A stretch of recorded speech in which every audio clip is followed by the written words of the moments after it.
Alam niyo ba yung pakiramdam na gigising ka sa umaga pero parang pagod na pagod ka na?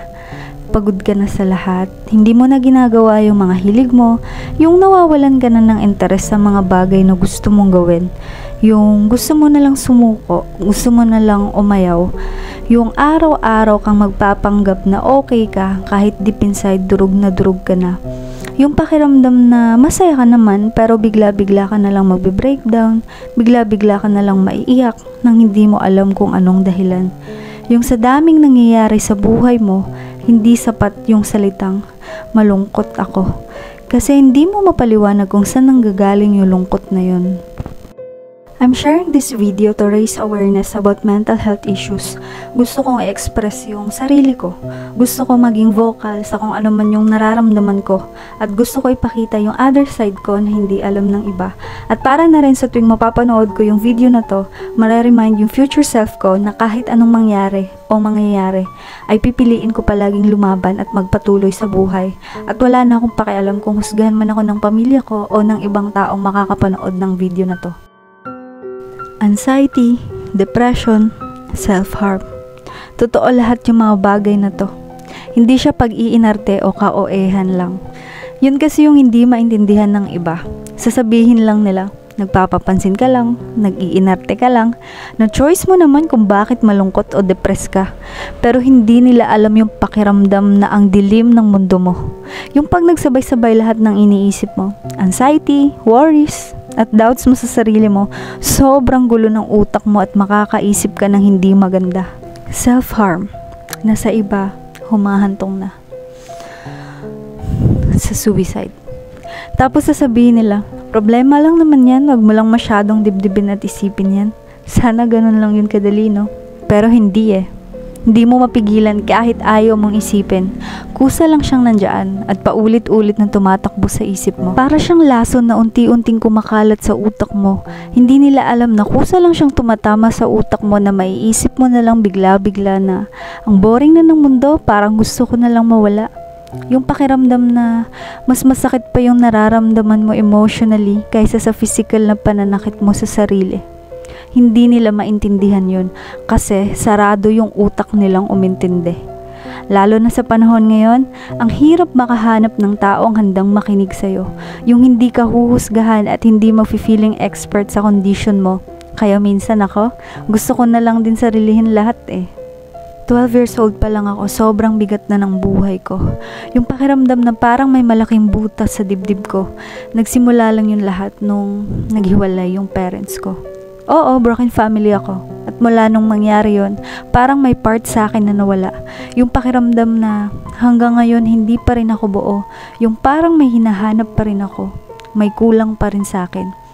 Siguro dahil mula nga nun, hindi ko na naramdaman kung ano yung pakiramdam na magkaroon ng isang buo at masayang pamilya. Bata pa lang ako, ipinamulat na sa akin kung gaano kapait ang mundo. Bata pa lang ako, ang dami ko ng pinagdaanan. Kung ikukwento ko dito, baka humaba lang. Bata pa lang ako, nagsikap na ako para sa sarili ko nang walang suporta galing sa mga magulang ko. Kaya saludo ako sa mga magulang na kahit naghiwalay pero hindi pa rin pinabayaan ng mga anak. Napatawad ko naman na sila kahit never sila humingi ng tawad sa akin. Pero magiging totoo na rin ako. Hindi pa rin talaga maalis yung sama ng loob ko. Dahil hanggang ngayon, pakiramdam ko, nagsasuffer pa rin ako. Habang sila, masaya na sa kanya-kanya nilang bagong pamilya. Kaya minsan, gusto ko silang sumbatan na sobrang sakit ng mundong ipinamulat nyo sa akin. Pero wala akong choice eh, kahit masakit. Eto, na-enjoy ko na lang. Minsan nga naiisip ko, sana hindi na lang ako sinilang sa mundo. Kung ganito lang din pala yung dadanasin ko. Kaya para sa akin, family problem ang pinakamabigat at pinakamasakit na problema sa lahat. Kahit pasabihin ko sa sarili ko ngayon na malakas ako at kaya ko, pero hanggang ngayon mahina pa rin talaga ako. Hindi ko maiwasan na masaktan kapag pamilya na ang pinag-uusapan.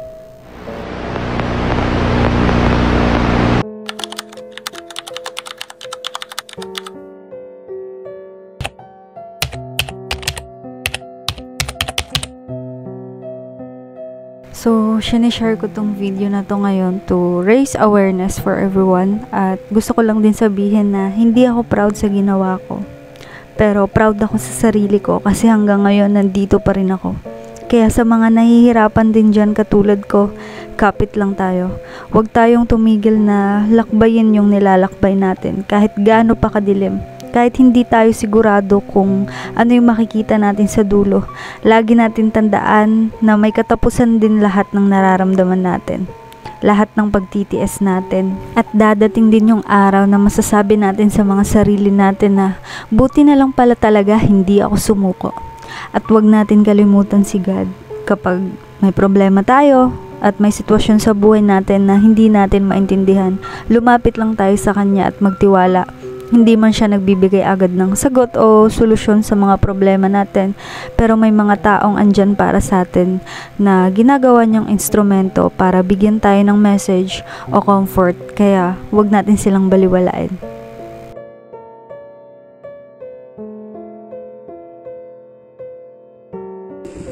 Disclaimer lang, hindi ko ginawa tong video na to para manghikayat sa inyo na magpataturin kayo kapag depressed o malungkot kayo. Alam ko lahat tayo may kanya-kanyang struggle at kanya-kanya rin tayo ng way kung paano ma-overcome lahat yon.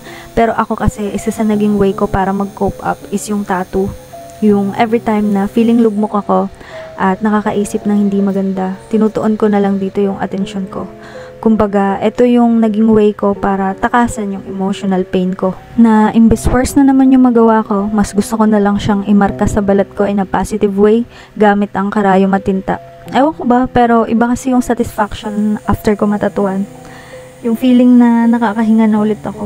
At kapag tinitignan ko yung bawat karayom at tinta na lumulubog sa balat ko, parang pinapaalalanan ako na kaya ko lahat ng sakit. Ganun yung feeling. Kaya lahat ng tattoo ko, may deep meaning lahat yon. Sariling designs ko din yung iba at pinag-iisipan ko bawat designs bago ko siya ipalagay. Gusto ko kasi yung connected siya sa sarili ko, sa buhay ko at sa mga struggles ko. Para every time na titingin ako sa salamin at makita ko yung mga tattoo ko, nare-remind ako kung gaano ako katatag at patuloy pa rin akong magpapakatatag. Kaya sa mga nagsasabi dyan na dinudumihan ko lang daw yung balat ko, yung katawan ko, hindi. Kasi bawat borda sa katawan ko, lahat yon may malalim na kwento. Kung gaano kadami na yung mga tattoo ko, ganun kadaming beses na din ako nagsusurvive sa buhay ko. Pero syempre, hindi ko naman sinasabi na every time na emotionally in pain ako is kailangan kong magpatattoo. Kasi kung ganun, mapupuno yung balat ko, di ba? So, ang pinaka number one talaga na nakatulong sa akin, o tinatawag ko siya na therapy, is yung nature talaga. Iba pa rin kasi talaga yung peace, yung comfort, and yung healing na nararamdaman ko tuwing nagsi-self-isolate ako with nature. Masasabi ko talaga na ito yung pinaka-the best at pinaka-healthy na coping mechanism para sa akin. And it's a therapy for me talaga, and it's free pa. Kaya I will recommend you to go out and be with nature kapag feeling nyo na bumibigat na yung pakiramdam nyo, kung inaatake na kayo ng worries, ng stress, overthinking, o kung anumang problema na nagpapabigat sa inyo.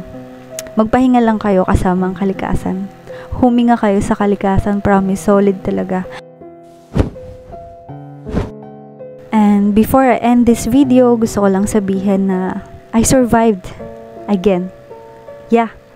At ikaw na nanonood ng video na to, kung may pinagdadaanan ka rin ngayon or nakaka-relate ka sa mga sinasabi ko at tinapos mo tong video na to, thank you. Gusto ko lang sabihin na don't give up and keep fighting. I know life is sometimes hard on you, but just keep fighting through it. Just cry and keep trying. Walang ibang magpapatahan sa atin kundi sarili lang natin. Kaya wipe your own tears and go on. It's okay to take a break sometimes, pero padayon lang gihapon.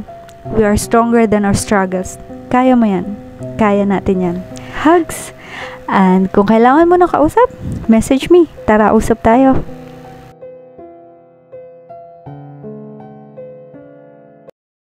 She's a Mona Lisa.